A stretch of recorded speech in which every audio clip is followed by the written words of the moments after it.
인사하겠습니다. 참 잘 오셨습니다. 우리 같이 인사하겠습니다. 우리 한 번 더 인사하겠습니다. 큰 은혜 받으시기 바랍니다. 우리 축하할 일이 있어요. 우리 한소연 집사님 할머니가 되셨는데 우리 외 손자를 보셨습니다. 벌써 그렇게 되셨네. 박수 한번 크게 한번 쳐주시기 바랍니다. 감사합니다. 축하드립니다. 그리고 또 오늘부터 우리 다음 주 토요일까지 우리 조현덕 장로님 또 원미수 권사님 가정에서 새벽에 나오시는 분들을 위해 우리 김밥을 후원해 주시기로 했습니다.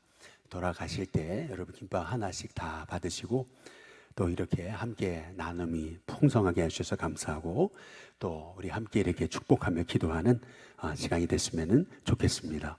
우리 한 번 더 옆에 분, 우리 뒤에 분하고 같이 인사하겠습니다. 오늘도 승리하는 하루 되시기 바랍니다. 우리 같이 인사하겠습니다. 여러분 폼페이 최후의 날이라고 하는 영화를 보셨나 모르겠네요. AD 79년에 베수비오 화산의 폭발로 인해서 폼페이라고 하는 도시가 18시간 만에 사라지게 되죠. 그렇다가 1590여 년, 이 1500년대 마지막 그때에 이 베수비오 화산의 폭발로 인해 사라졌던 이 폼페이가 다시 이제 발견되게 됐죠. 그 역사적인 그 사실에 대해서 기록해 놓은 그런 고증을 바탕으로 해서 만들어진 영화인데요.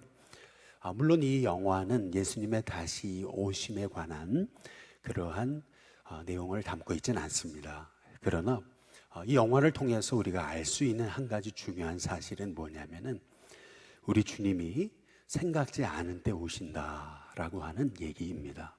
전혀 생각지 못한 때.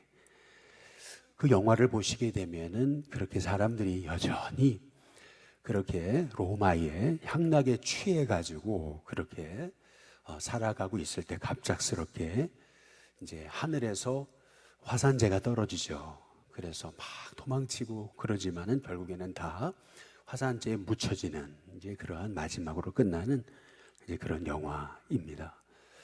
분명 우리 주님은 우리가 알지 못한 때에 이제 오시게 되는 거죠. 오늘 우리가 함께 읽은 본문의 말씀은 실은 마태복음 24장에 3절을 우리가 먼저 좀 주목할 필요가 있습니다. 3절을 보시면은 예수께서 감람산 위에 앉으셨을 때에 제자들이 조용히 와서 이르되 우리에게 이르소서 어느 때에 이런 일이 있겠사오며 또 주의 임하심과 세상 끝에는 무슨 징조가 있사오리까. 여기 보면은 제자들이 예수님께 물었던 중요한 두 가지 질문이 있어요. 그건 뭐냐면 어느 때에 라고 하는 겁니다. 언제 주님이 오십니까? 이제 언제, 어느 때라고 하는 것과 두 번째, 그러면 그 세상 끝에는 어떤 주님이 오신다는 징조가 있습니까? 때에 관한 것과 징조에 관한 이 두 가지를 지금 묻고 있어요.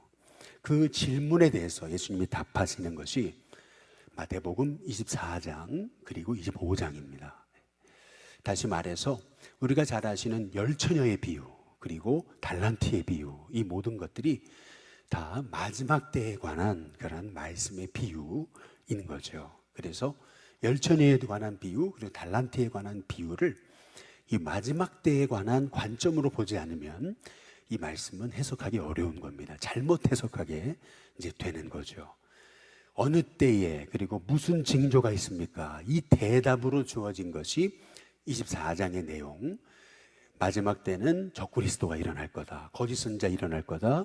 많은 사람 미혹받을 거다. 여기저기에서 바로 내가 그리스도다 하는 사람이 나타날 거다. 이렇게 예수님께서 그 마지막 때에 대한 징조를 알려주셨던 것이 이제 어제 우리가 함께 나누었던 말씀인 거죠. 어제 우리가 함께 말씀을 나누면서 말씀의 핵심은 우리가 마지막 때 지진도 있고 전쟁도 있고 기근도 있고 전염병도 있고 그리고 핍박도 당하고 이제 여러 가지 환난과 그리고 고난의 때이지만 핵심은 어디 있는 거냐면 두려워하지 마라 라고 하는 말씀에 핵심이 있다고 함께 나누었습니다. 두려워하지 마라, 아직은 끝이 아니다 하셨던 말씀, 그러면서 그 다음에 끝까지 견디는 자, 다시 말하면 두려워하지 마라, 두려워하지 말고 담대하게 그 마지막 때를 살아가라, 끝까지 인내로 견뎌라 라고 하시는 말씀의 핵심이 있다고 함께 말씀을 나눴습니다. 그리고 뭐니 해도 마지막 때 중요한 것은 이 천국 복음이 마지막 때에 온 땅에 증거될 것이다. 그리고 나서 온 땅에 증거된 다음에 주님이 오신다 라고 하셨던 거기에 말씀에 핵심이 있다고 말씀을 드렸습니다. 오늘 말씀은 어제 드렸던 말씀과 조금 이렇게 연결되는 부분이에요. 특별히 오늘 말씀에 29절에 한번 보시면은 이제 이렇습니다. 마지막 때의 징조에 관한 말씀인데요. 여기 그날 환난 후에라고 이렇게 말하거든요. 그 환난이 어떤 환난이냐면은 21절에 큰 환난인데 창세로부터 지금까지 이런 환난이 없었다, 후에도 없었다, 이제 이렇게 말씀하시죠. 엄청난 환난 이후에 그 마지막 때는 환난의 때다라고 말씀하고 계시는 거죠. 그러면서 22절에 이렇게 말씀하시잖아요. 그 날들을 감하지 아니하면 모든 육체가 구원을 얻지 못할 정도로, 그러나 택하신 자들을 위하여 그 날을 감하신다, 이제 이렇게 말씀하고 계세요. 엄청난 환난이지만 그 환난이 지속되면 다 실족하여 넘어질 거기 때문에 우리 주님은 그 환난의 때를 감하여 주실 거다, 이제 이렇게 말씀하고 계시는 거예요. 그리고 나서 그날 환난 후에라고 하는 말이죠. 근데 사실은 이제 이 그날 환난 후에라고 한 그 다음 말씀이 굉장히 중요한 말씀입니다. 그게 뭐냐면은 한번 즉시부터 한번 같이 한번 읽어보시죠. 같이 읽습니다. 함께 읽습니다. 시작. 즉시 해가 어두워지며 달이 빛을 내지 아니하며 별들이 하늘에서 떨어지며 하늘의 권능들이 흔들리리라. 여기 보면은 해가 어두워진다 그러잖아요. 그리고 달이 빛을 내지 않는다고 그러죠. 별들이 하늘에서 떨어진대요. 그리고 하늘의 권능들이 흔들릴 거다, 이제 이렇게 말씀하고 계시죠. 여러분 한번 잘 생각해 보세요. 해가 어두워지면 어떻게 됩니까? 한 사람만 그 징조를 보는 게 아니죠. 또 달이 빛을 내지 않으면 이것도 한 사람만 그 징조를 보는 게 아닙니다. 별들이 떨어져요. 하늘의 권능이 막 흔들려요. 그러면은 그냥 몇 사람만 이 징조를 보는 게 아니에요. 여기 그래서 30절에 보면은 다시 얘기하고 계시잖아요. 30절 같이 한번 읽어보겠습니다. 같이 읽습니다. 시작. 그때에 인자의 징조가 하늘에서, 그 다음 뭐예요? 보이겠고라고 얘기하잖아요. 그런데 그 다음에 그때에 땅에 어떤 족속들이요? 모든 족속들이 통곡하며 그들이 인자가 구름을 타고 능력과 큰 영광으로 오는 것을, 그 다음 뭐예요? 보리라 라고 말하잖아요. 여기 보면 땅의 모든 족속들이 주님의 오심을 다 보게 될 거다라고 이제 이렇게 말씀하고 계시는 거예요. 그러면서 31절에 같이 한번 또 읽어보시죠. 같이 읽습니다. 시작. 그가 큰 나팔 소리와 함께 천사들을 보내리니 그들이 그의 택하신 자들을 하늘 이 끝에서 저 끝까지 사방에서 어떻게 하신다고요? 모으리라. 다 하나님의 택한 사람을 모으신다, 이제 이렇게 말씀하고 계세요. 달리 말하면은 오늘 말씀의 핵심은 어디 있는 거냐면은, 누가 그러잖아요. 소위 여러분이 저쪽 청평을 지나가지고 이제 경춘가도를 넘어가시다 보면은 오른쪽에 이렇게 빨간 건물들이 몰려 있는 한 2단의 집단촌을 여러분 보시게 될 겁니다. 그 2단의 집단촌을 이제 보시면은 병원도 있고요. 그리고 수영장도 있고, 그리고 볼링장도 있고, 그 쇼핑센터도 있고, 뭐 별의별 게 다 있습니다. 가보시면 아주 타운을 이루고 있습니다. 이제 이 사람들이 자기들끼리 모여서 집단 생활을 하고 있는 이제 2단이에요. 그런데 소위 이제 이렇게 집단 생활을 하는 그런 2단들의 이제 특징은 이제 우리들만 구원을 받는 겁니다. 우리들만 이렇게 모여가지고. 그러나 성경은 오늘 우리에게 하시고 계시는 말씀이 뭐냐면은 주님이 오시는 날, 그 주님이 오시는 모든 것을 모든 땅의 족속들이 다 보게 될 거다. 이제 이렇게 말하고 있는 거죠. 그래서 어떤 이렇게 한 그 집단 생활을 하면서 우리들만 본다. 쉽게 말하면 신천지에서 얘기하듯이 14만 4천, 이 14만 4천이 채워지면 주님이 오신다라고 하는 이런 얘기들, 이런 것들은요 다 미혹하는 겁니다. 다 미혹하는 거고, 우리 주님은요 모든 사람이 볼 수 있게, 알 수 있게 오신다. 그렇게 우리에게 말씀하고 계시는 거예요. 그런데 오늘 여기 32절에 보시면은, 같이 한번 32절에 보시면 무화과 나무의 비율을 배우라 이렇게 얘기하잖아요. 무화과 나무 키워보셨습니까? 저는 키우고 있거든요. 그런데 무화과 나무를 보시면은 이제 잎사귀를 내고 가지가 연하여지게 되거든요. 그러면 여름이 온다라는 사인이 오는 거예요.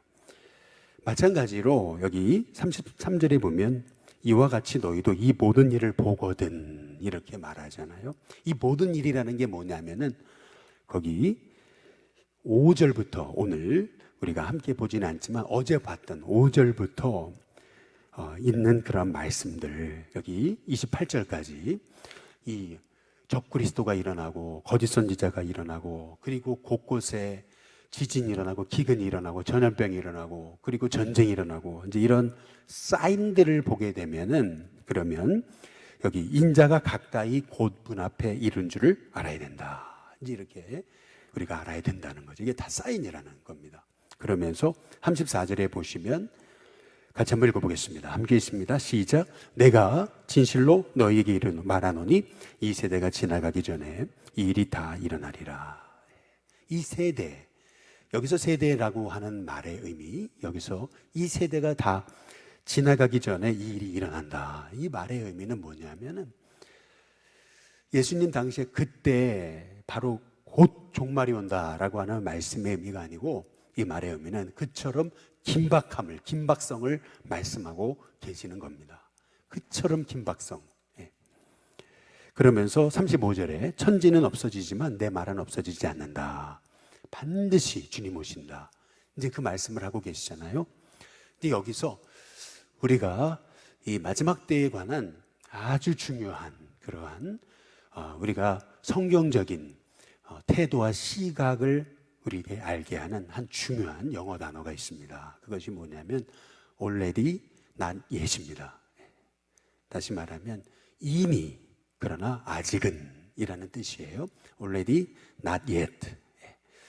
무슨 말이냐면 이미 마지막 때는 시작됐습니다. 이미 주님이 곧 오실 겁니다. 그러나 아직은 not yet. 이것이 우리가 마지막 때를 바라보는 시각이라는 거예요. 주님이 곧 오십니다. 곧 오시는데 그러나 아직은 이라는 거죠. 대신 왜 그런 말씀을 하시는 거냐면 36절에 보시면은 한번 같이 한번 읽어보시죠. 같이 있습니다. 시작. 그러나 그날과 그때는 뭐예요? 아무도 모르는, 이 세대가 지나가기 전에 바로 주님이 오신다라고 그랬잖아요. 그러나 그날과 그때는 모른다는 거예요. 그날과 그때는 몰라요. 그 다음에 뭐라고 얘기하시냐면 하늘에 모두 몰라요. 천사도 모르고, 그리고 누구도 몰라요. 예수님도 몰라요. 그리고 오직 누구만 아세요? 아버지만 아신다. 여러분 여기서 기억해야 되는 거는 뭐냐면은 우리가 뭐 신천지에서 뭐 14만 4천이 채워지면 주님 오신다 그러잖아요. 여러분 이게 다 거짓말인 거예요. 이제 왜냐하면은 예수님도 모르시는데, 예수님도 모르는 거를 신천지가 안다. 여러분 이거는 예수님보다 본인들이 앞선다는 뜻이 되는 거예요. 그러니까 자꾸 뭐 어떻게 되면 뭐 자꾸 14만 4천이 채워지고 뭐 10월 28일 날 뭐 이런 얘기들이 되면 다 이것은 사람을 미혹하는 그런 거라는 거죠. 예수님도 모르는데 그런데 어떻게 이만희가 안다는 거죠. 이거는 아니라고 하는 거예요. 오직 아버지만 아신다. 그래서 우리가 이 마지막 때를 살아감에 있어서 무엇보다 필요한 것은 분별력인 거예요. 이 분별력이 필요한데, 우리가 마지막 때를 기억할 때 꼭 기억해야 되는 것은 뭐냐면은 노아의 때라는 거예요. 노아의 때. 여기 37절에 보시면은 노아의 때처럼 주님이 오신다라고 얘기하잖아요. 그러면 노아의 때라는 건 어떤 거냐면 38절에 같이 한번 읽어보겠습니다. 함께 있습니다. 시작. 홍수 전에 노아가 방주에 들어가던 날까지 사람들이 먹고 마시고 장가들고 시집가고 있으면서 라고 얘기하잖아요. 여기서 먹고 마시고 장가들고 시집가고 이 얘기가 잘못됐다는 얘기가 아닙니다. 우리는 먹고 마시고 시집가고 장가들어야 됩니다. 이게 잘못된 거 아닙니다. 그런데 그 다음이 중요한 거예요. 뭐냐면 39절에 홍수가 나서 그들을 다 뭐하기까지요? 멸하기까지 깨닫지 못했다. 여기서 중요한 건 깨닫지 못했다는 거예요. 언제까지요? 쉽게 말하면 이런 거예요. 노아가 이제 방주로 들어와라 그러잖아요. 그래서 노아가 방주로 들어갔잖아요. 들어가고 나서도 바로 홍수가 내린 게 아니고 7일을 기다리셨어요. 그리고 나서 문이 닫힌 다음에 7일을 기다렸고, 그리고 이제 비가 내렸거든요. 근데 비가 처음에 내릴 때는 사람들이 좀 비 오네 이랬을 거라는 거예요. 비가 올 때까지도 그들이 깨닫지 못했더라는 거예요. 그러다가 비가 계속 쏟아지니까 진짜 맞은가 막인가 보네 이러다가 이제 주님이 오시는 것을, 다시 말하면 이 홍수로 심판되는 것을 그제서야 나중에 알았다라는 말씀인 거죠. 마찬가지로 주님이 오시는 날도 똑같다라는 거예요. 무슨 말이냐면 40절에 한번 보시면 그때 다시 말하면 주님이 오실 때 두 사람이 밭에 있는데 한 사람은 어떻게 돼요? 데려가고, 그리고 한 사람은 버려둠을 당할 거다. 그러니까 전혀 주님이 오시는 그 순간까지 깨닫지 못한다는 거예요. 그 순간까지. 그러다가 주님이 오시는 게 동쪽에 서쪽에 번개가 치듯이 모든 사람이 보듯이 오는데 그 순간 한 사람은 불림을 받고 한 사람은 버림을 당한다. 이 얘기입니다. 그래서 41절에 한 번 더 얘기하시잖아요. 41절에 두 여자가 맷돌질을 하고 있는데 한 사람은 데려가고 한 사람은 버려둠을 당한다. 그래서 핵심이 뭐냐면, 이 말씀을 주시는 핵심은 그래서 42절에 있어요. 42절 같이 한번 읽어보겠습니다. 함께 있습니다. 시작. 그러므로 깨어있으라. 어느 날에 너희 주가 임할는지 너희가 알지 못함이니라. 핵심이 뭐냐면 깨어있으라는 거예요. 언제 주님이 오실는지 아무도 모른다. 그래서 예수님이 우리에게 아주 친절하게 하시는 말씀이 뭐냐면, 도둑이 언제 올지 모르지 않냐. 도둑이 언제 올 줄 알았으면 다 준비하고 있었을 텐데, 그러나 언제 올지 모르는 게 도둑이 아니겠느냐. 그래서 44절에 또 이렇게 얘기하는 거죠. 같이 한번 읽어보겠습니다. 같이 있습니다. 시작. 이러므로 너희도 뭐하고 있어야 된다고요? 준비하고 있으라. 생각하지 않은 때에 인자가 오리라. 오늘 말씀을 통해서 우리가 이제 붙들어야 되는 것은 뭐냐면요, 오늘 하루가 마지막임을, 매일 오늘 하루가 마지막일 수 있음을 우리가 인식하며 살아가라는 거예요. 깨어서 오늘이 주님이 다시 오실 그날일 수도 있다. 늘 오늘이 마지막이다 라는 것을 인식하며 살아가라는 거예요.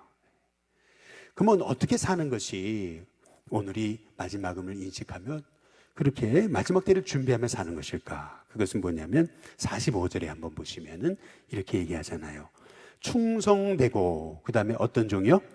지혜로운 종이 되어 주인에게 그 집 사람을 맡아 때를 따라 양식을 나눠줄 자가 누구냐.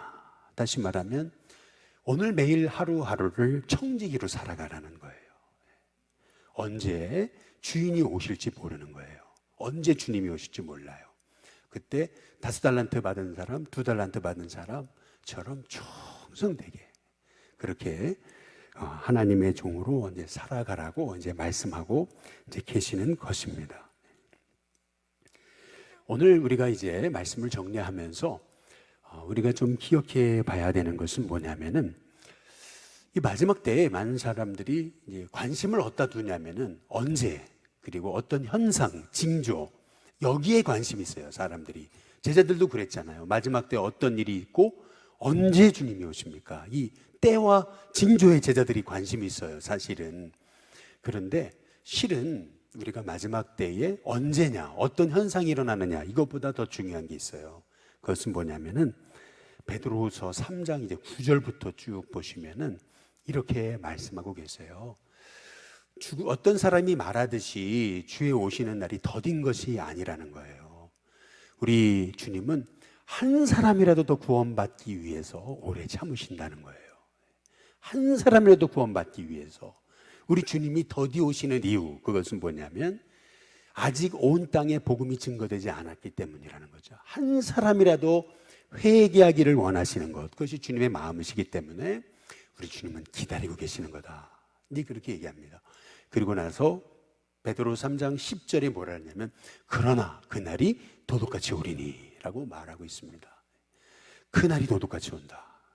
그렇게 말씀하시고 이 베드로후서 3장 이제 11절부터 보시면은 그러나 이제 그렇게 말씀하시면서 우리에게 뭐라고 얘기하시냐면은 우리는 자꾸 언제 주님이 오시냐, 그날의 현상은 뭐냐, 자꾸 거기에만 집중하고 있어요. 그러다 보니까 늘 언제 그러다가 누가 언제 온다 그러니까 거기 딱 빠져들고 어느 현상 그러니까 그렇게 현상 바라보다가 늘 두려워가지고 이제 이렇게 우리가 이 마지막 때에 내게 주신 사명을 우리가 깨닫지 못하는 거거든요. 그래서 실은 우리가 마지막 때일수록 우리가 집중해야 되는 것은 사실은 사도행전 1장 8절의 말씀처럼 오직 성령이 너에게 임하시면, 여기에 핵심이 있습니다. 다시 말하면은 마지막 때 우리는 성령으로 충만한 하나님의 종이 되어야 될 줄로 믿습니다. 오직 성령이 너에게 임하시면, 마지막 때 우리는 성령으로 충만해서 매일매일 하나님의 뜻을 분별하면서 결국 깨어있는다는 게 뭐냐면 예수님 충만 아니잖아요. 예수님 충만이잖아요. 그 얘기는 뭐냐면 우리가 성령 충만하면 하나님의 때를 분별하고 깨어있을 수 있는 거거든요. 그래서 마지막 때 어떤 때에 대한 관심, 징조에 대한 관심, 그거보다도 내가 오늘 하나님의 뜻을 분별하면서 성령 충만하여 깨어있느냐, 이게 핵심입니다. 그리고 두 번째는 뭐냐면은 오직 성령이 너에게 임하시면 권능받고 예루살렘과 온 유대와 사마리아 땅끝까지 이르러 내 뭐가 된다고요? 증인이 된다. 내가 오늘 복음의 증인으로 살고 있느냐, 여기에 핵심이 있습니다. 성령 충만과 그리고 증인, 여기에 핵심이 있어요. 우리가 이걸 놓치면은 마지막 때 다 미혹되는 겁니다. 우리가 이단의 소리에 넘어지고 이 현상에 우리가 빠져가지고 오늘도 지혜롭고 충성된 청지기가 되지 못하는 거예요. 성령 충만해서 오늘도 깨어있어, 오늘도 예수님의 이름으로 충만하고 오늘도 하나님의 때를 분별하고 하나님의 뜻을 행하는 종들이 돼야 되는데 우리가 이 세상의 현상에 빠져버려가지고 그래서 하나님의 뜻을 분별하지 못한다는 거예요. 첫 번째 성령 충만, 두 번째 증인되는 거, 그리고 세 번째는 뭐냐면은 우리 한번 베드로후서 우리 3장 한번 다 함께 한번 찾아보겠습니다. 베드로후서 우리 3장 11절부터 한번 잘 보시죠. 11절 12절 우리 한번 찾으신 분들 같이 한번 읽어보겠습니다. 베드로후서 3장 우리 11절 12절 제가 읽으라고 하는 부분만 읽으시면 되겠습니다. 이 모든 것이 이렇게 풀어지리니 그 다음에 같이 한번 읽어보겠습니다. 같이 있습니다. 시작. 너희가 어떤 사람이 되어야 마땅하냐, 거룩한 행실과 경건함으로 하나님의 날이 임하기를 바라보고 간절히 사모하라. 여기 핵심이 있습니다. 우리가 마지막 때 내가 어떤 사람이 되어야 되는가, 내가 거룩한 행실 그리고 경건한 사람이 되어 하나님의 날이 임하기를 바라보고 사모하는 사람이 되어야 된다. 여기 핵심이 있습니다. 다시 말해, 왜 주님이 더디 오시는가? 내가 주님 맞을 준비가 안 돼 있어서 그래요. 왜 주님이 더디 오시는가? 우리가 준비가 되어 있지 않아서 그래요. 실은 내가 거룩한 행실과 경건함으로 주님 바라보고 있지 않아요. 나의 삶이 성화의 삶을 이루지 못하고 있는 겁니다. 여기서 우리가 착각하지 말아야 될 것은 성화란 뭐냐 했을 때 우리의 의로움이 소위 그 자의 눈금 하나하나 올라가듯이, 이렇게 온도계가 올라가듯이 우리의 의가 하나하나 이렇게 올라가는 거, 이걸 성화라고 얘기하는 게 아닙니다. 진정한 성화는 뭐냐면은 우리 예수님을 전적으로 의지하는 거예요. 전적으로 주님 의지하는 거, 주님 바라보는 거. 그랬을 때 성령님이 내게 임하셔서 나로 하여금 하나님의 뜻 가운데 살도록 내게 은혜를 베푸시는 거예요. 우리가 조금 더 나아지고 조금 더 나아지고 조금 더 나아지고, 그래서 내 의라는 게 조금 더 눈금이 이렇게 올라가가지고 주님의 눈금처럼 되는 게 성화라기보다는, 그 성화라는 건 뭐냐면 내가 계속 주님 바라보고 내가 주님께 내 삶을 전적으로 맡기고 그분을 완전히 신뢰하는 겁니다. 이것이 우리가 마지막 때 필요한 어떤 사람이 돼야 되겠는가? 전적으로 그분을 의지해서 그분의 뜻을 분별하고 성령의 인도 받아가지고 증인의 삶을 살아가며 결국 우리의 삶 속에 이렇게 주님 바라보니까 거룩한 행실 그리고 경건함으로 살아가게 되는 그런 하나님의 종이 되는 거, 여러분 이것이 이 마지막 때에 우리가 집중해야 될 그러한 하나님의 종의 모습이라는 거죠. 바라기는 오늘 오실지 내일 오실지 몰라요. 우리는 늘 주님 오심을 기다리며 사모하며 살아가는 사람입니다. 늘 주님 오심을 기다리며 사모하는, 이 신랑이 오기를 기다리는 신부처럼 그렇게 늘 기다림을 사모하며 살아가는 거라는 거죠. 그 기다림을 잃어버리면, 기다림을 잃어갈 때 우리는 홍수 때, 노아 때의 사람들이 먹고 마시고 시집가고 장가들면서 주님 오실 때까지, 그때까지도 그들이 전혀 깨닫지 못했던 것처럼 그렇게 우리는 될 수밖에 없다라고 말씀하고 계시는 겁니다. 바라기는 오늘 이 새벽에 우리로 하여금 주님 곧 오실 텐데, 하나님 주님 오실 때 내가 주님을 기쁨으로 맞이할 수 있도록 늘 주님의 오심을 사모하며 오늘 하나님이 기뻐하시는 하나님의 뜻을 행함으로 내가 지혜롭고 충성들은 청지기가 돼서 주님에게 칭찬받는 하나님의 종 되게 해달라고 기도하면서 은혜로 살아가는 저와 여러분이 될 수 있기를 주님의 이름으로 축복합니다.